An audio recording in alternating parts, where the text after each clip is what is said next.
Hey guys, Freddy with Long Thumbs here. I'm going to answer some Christmas-like questions that I got from our YouTube channel, and also I found some interesting questions online that I thought I could answer. So here we go.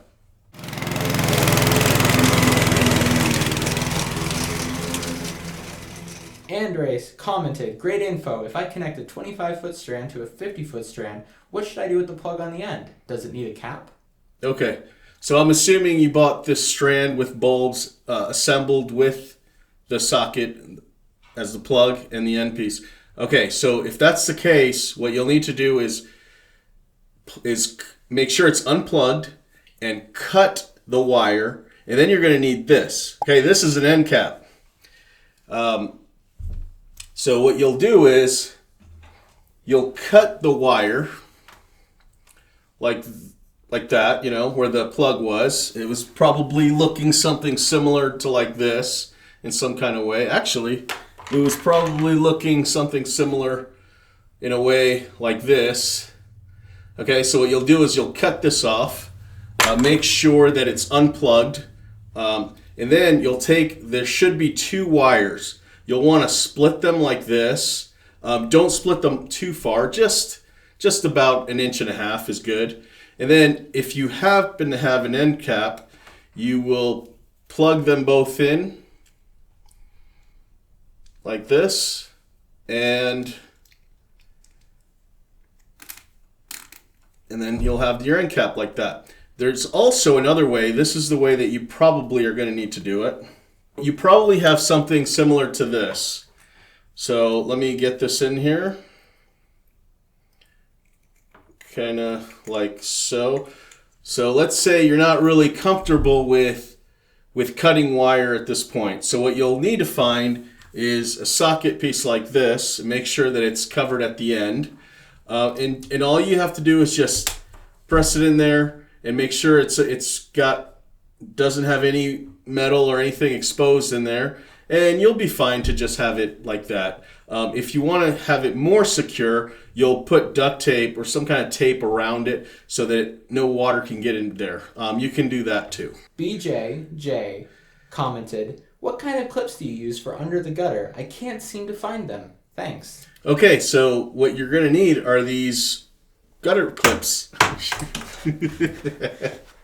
So this is a replacement clip. It's designed because a lot of these light sockets that you'll get, sometimes they come broken.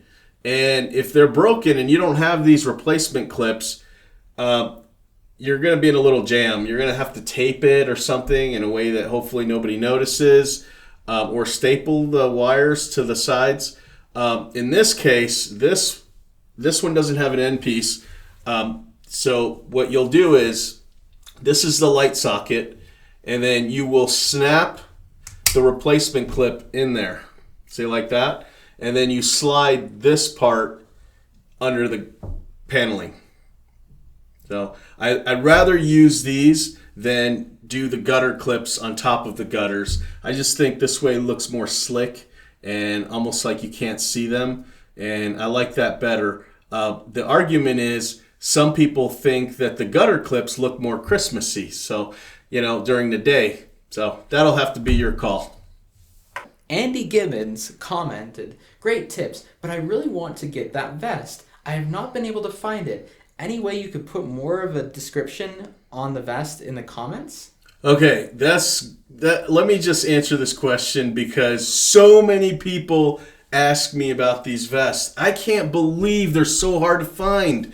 So I actually talked to the creator of the vest last week. I just happened to run into him. He actually has his headquarters about 30 minutes north from here, and he was in a supply store, and I recognized him, and I even asked him about the vest. And so it was a pretty cool meeting because, encounter, because I asked him about the vest, and he said that they're not ready yet, but while he's got me there, he asked me some questions as to what I would like to see improved in the vest, and I thought that was really cool. There was a lot of cool features about it, but that could be for another video. What I want to tell you is the vest is actually still in design.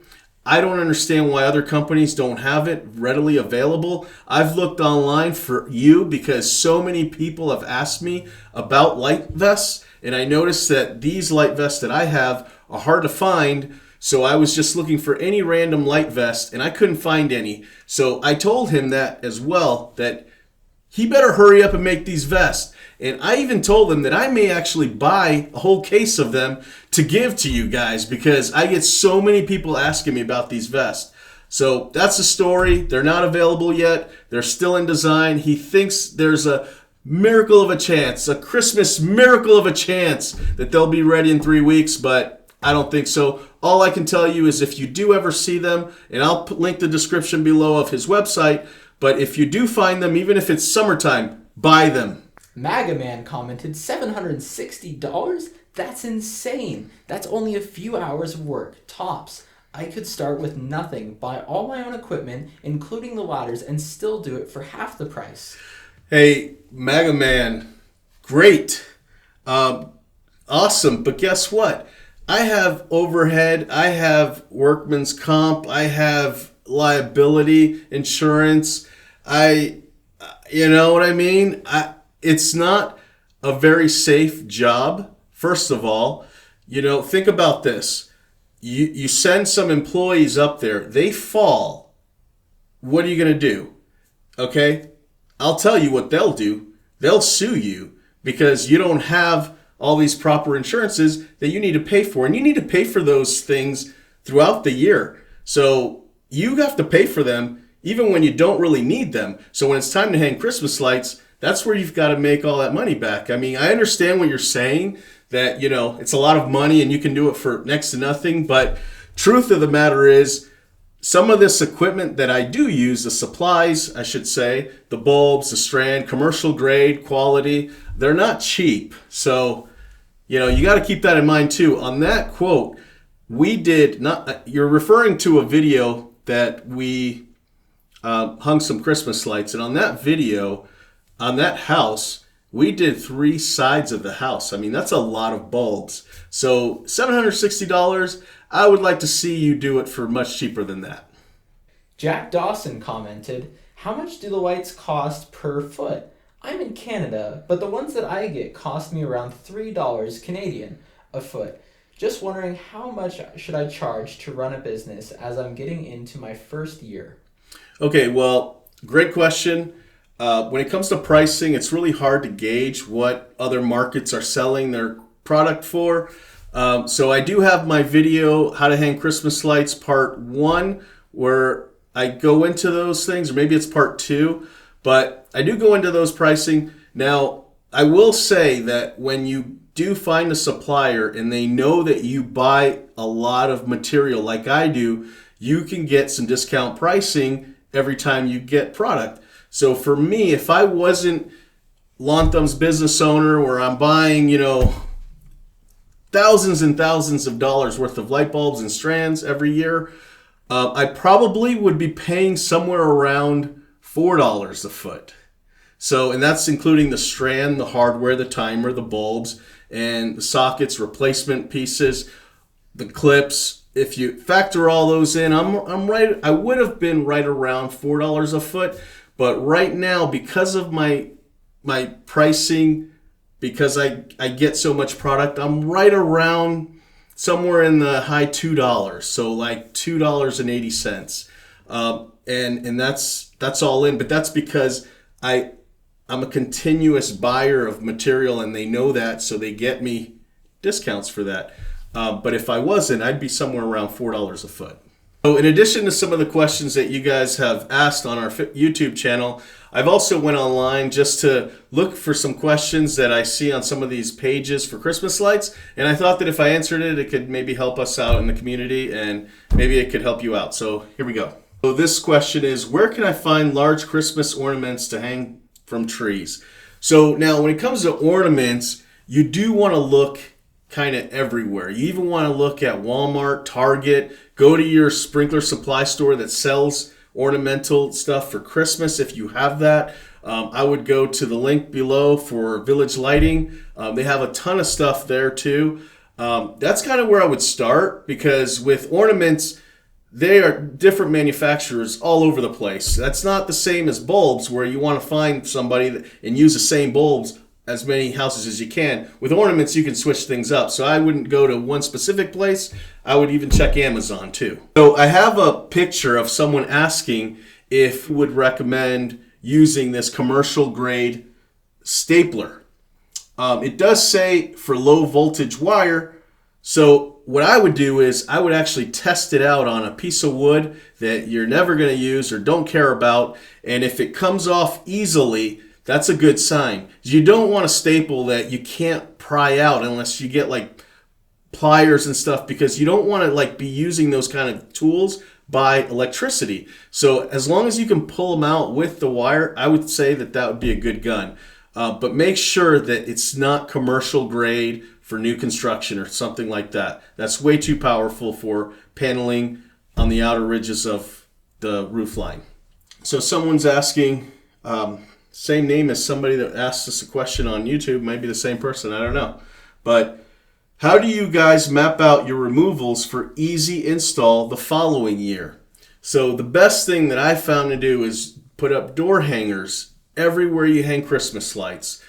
So if you go to a house and you're hanging the lights there, put door hangers on all, like at least 10 houses. Buy that one, and you'll get some calls. And over time, you'll build route density with Christmas lights, and you can go to that street and hang all the lights on that street. And when you're taking them down, do the same thing. So that's what I would recommend, door hangers. Okay, I'm going to try and answer this off of memory. It requires some math, but let me figure out if I can do it. How many strands of minis for trees? So the standard rule for Christmas light on trees are you measure the height of the tree times the width. And whatever number that is, that's how many strands you want to get. Now, most of the minis are about 6 to 10 feet. So that rule will apply as long as you're within those 6 to 10 feet of minis. So you measure, and if you can't figure out how to measure the tree, try measuring the shadow of the tree. It's pretty close. So height times width, that's how many strands you're going to need. I told you I was going to answer mostly these Christmas light questions, although we did get some questions that weren't Christmas light related, and I thought, you know what, let me just answer a few of those just because they were actually really good questions. So here we go. Wayne J. commented, great video. What was the phone app you were using? The phone app was Service Autopilot, and no, they're not paying me to say this. I'm just answering your question. Service Autopilot, I've been using Service Autopilot for about we're going on 7 years now. It's been a game changer right from the first year I did it. And I've also gone to their conference every single year, and I'm doing the virtual summit this year too. Kenny Ravenna commented, great video. How do I get in contact with you? Oh, cool. Right now, the best way to connect with me is going onto my Instagram. It's Freddy's Lawn Thumbs. And ask me any questions there. I respond to everybody. It's a new Instagram I just started. It's for me to connect with you guys. So follow it, and I'll always answer. At least I'll try to. Shane Breddy commented, why spray it if you were removing it? Yeah, interesting question. I, too, would have thought the same thing if I were you. In fact, that's actually pretty common practice in our industry when you're removing sod and putting new sod down to spray it with, a heavy herbicide like Roundup or Makazi, and waiting a week and just not even waiting for colors to change on the grass, just cutting it out and putting a new one down. It's pretty common standard. Jean Alexandre asked, you guys are losing money on this project from what it looks like. Yeah. Definitely could have made more money, but we definitely didn't lose money. We bid this job perfectly. The only problem is there was that miscommunication of getting the soil ground as flat as humanly possible. And you saw that we brought in somebody at the end there that knew how to make sure that happened. And why that didn't happen the first time around, it's beyond me, but Rachel caught it and she wasn't happy with how level that ground was. And so instead of getting it done in the 2 days that we already had allocated for that job, they kind of went a little too fast and got it done in one day, but they ended up having to go back and finish it. So we used the 2 days that we bid the job at anyway. So we didn't lose money, but we could have made more by being more efficient with that job and if communication was a little bit better. But that happens with this business. There are going to be jobs where you lose money and you learn from them. You don't actually have to like go into depressed mode every time you lose some money. A lot of times I'm actually pretty excited that we found something that we can work on. In this case, we had a meeting after that job was done. When we're doing a sod and replace, we got to make sure that soil is as straight as an arrow. So, you know, like I say, whenever there's a mistake, you can always learn from it. And that's what we did in this case. Dandy Lawn and Maintenance commented, next week the customer has a mole. Good luck. You went up and beyond. Yeah, okay. I get that. It wasn't really a question. That was more of a, just an observation. Really funny, though. So I get that. But I also understand that some customers really hire us because they have an expectation of what they want their yard to look like. And so I thought that, in the video, I kind of didn't want to kill the grass, and I really didn't, but I thought that what she wanted was valid. She wants a flat backyard. There was some miscommunication there, and they should have got it done right the first time, but, it is what it is. Hey guys, as I'm wrapping up, don't forget to subscribe to the channel. I know a lot of you don't, but it will help us out, help me build more content and come up with better ideas. And if you have any questions, put them in the comments below. And I'd love to answer all these questions. I love kind of interacting with you guys. And hopefully it helps you out. And I'll see you on the next one. My biggest pet peeve is when nobody's here to answer the phone. Sometimes there are 3 to 5 people in this office. And the moment somebody leaves, phone will ring. Almost every time.